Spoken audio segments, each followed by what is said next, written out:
Hey guys, welcome back to the channel. In this video, we are covering 5 ways that newer Amazon sellers tend to mess up when first starting their online journey. Now, if you're a veteran seller, this video is not going to be for you because you've probably heard these things a couple of times before, so you can just end now. Now, if you are new and this is your first time to this channel, go ahead and hit the subscribe button below if you're looking to sell on Amazon.com, because here is a place where we talk everything Amazon wholesale related and how to get you from $0 to $100,000 in sales per month relatively quickly. If you are new as well, join the Facebook group below in the link in the description, because there you're going to have access to a free course getting you up to speed relatively quickly so you can get started. Now, with all that said, let's get right into this video.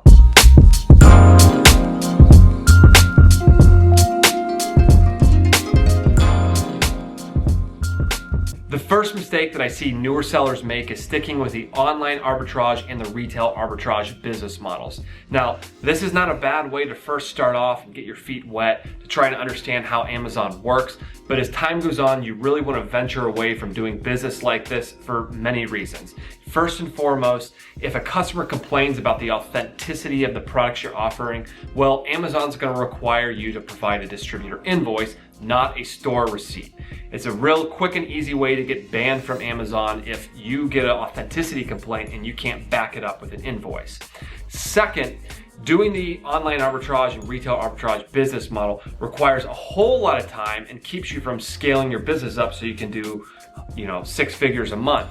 You're gonna have to keep going to stores, finding products, and there's no promise that a month or two from now those same products will be available for resale.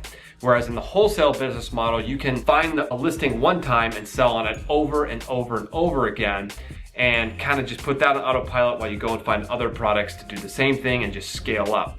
The third reason you don't want to do online arbitrage and retail arbitrage is because the listings that attract these kinds of sellers tend to have really bad price erosion. So you'll buy thinking you're going to make money, but then as time goes on, a week or two down the road, you're actually losing money if you want to sell your inventory. The second way that new sellers typically mess up is by mismanaging their cash flow. If you've watched my videos in the past, you know that this is a topic that I love to talk about because, quite frankly, it is the key behind having a successful wholesale business on Amazon. If you get this right, you'll be able to scale very quickly. If you get it wrong, well, good luck. Because what typically happens when a new seller comes in is they buy way too much of one SKU or a handful of SKUs, and they end up just sitting there and their cash isn't turning, right? You can't grow a business like that. Instead, what you need to focus on is finding as many SKUs as possible and only buying 2 to 3 weeks worth of that at a time. Now, in addition to doing that, you have to make sure you're taking advantage of credit terms with your suppliers. This gives you 60 days to pay off your account, your credit card account, that is. Because what's gonna happen is you'll have 30 days from your supplier, and then you're gonna pay that off with the credit card, and that gives you 30 extra days. So you'll have 60 days to pay off that account. So if you're buying 2 to 3 weeks worth of inventory, you're able to buy much more than you would if you were buying months and months of inventory at a time, because you'd have to sit there on your inventory and you wouldn't have cash to pay your bills. So this is what I mean by mismanagement of cash flow, and it's why it's super important to get this right, because if you get it right, you will be able to scale very quickly.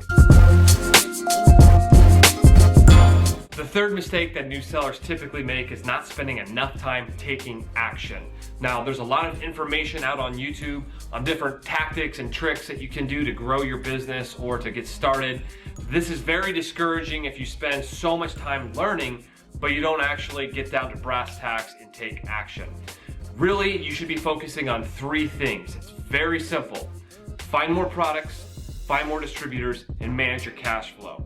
And just sell. Don't spend too much time trying to learn without actually taking action yourself. You're gonna learn the most valuable lessons by simply taking action, and as time goes on, you'll make mistakes, you'll learn from those mistakes, and you'll actually have a good grasp on what you're doing. So once again, keep it simple with those 3 tactics and take action.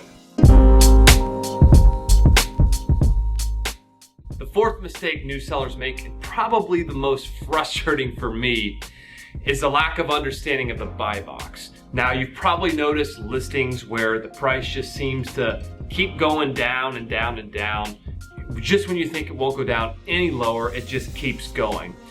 That is the effect of novice sellers coming in, freaking out, thinking that if they don't sell their inventory now, they're gonna lose all of their money. Obviously, this is not the case. If these sellers simply matched the lowest FBA seller's price and didn't go below it, they would get buy box time, as the buy box does rotate. Now, if you get caught on one of these listings where sellers come in and they're just driving the price down, you don't have to chase them. Actually, if you have the Helium 10 Chrome extension, you can use that to check your competition's inventory levels, and if they don't have a whole lot of inventory, just let them sell out. The only reason you should chase them down is if you are struggling with your cash flow and you absolutely need the cash to pay your bills. Hopefully, if you're analyzing listings correctly, you will never find yourself in this situation. So make sure you understand the buy box and don't needlessly drive prices down. The fifth and final common mistake that novice sellers make is buying a whole boatload of inventory right before the season ends. So if you're selling specific categories like maybe the lawn and garden category, or you're selling snow supplies in the sports and outdoors category, whatever it is that has a season, you need to make sure you're looking at the Helium 10 Chrome extension or Keepa to see exactly when that sales rank spikes and when it comes back down, just to make sure that you're not over-investing in an inventory right before the end of a season. This is a crucial mistake that a beginner could make and could keep them tied up for months before they're able to really begin growing their business again. So make sure you are looking at the seasonality of any product that you're selling before you buy a whole bunch of it. And finally, for those of you who have watched all the way through to the end of this video, thank you very much. And here's a bonus tip for you.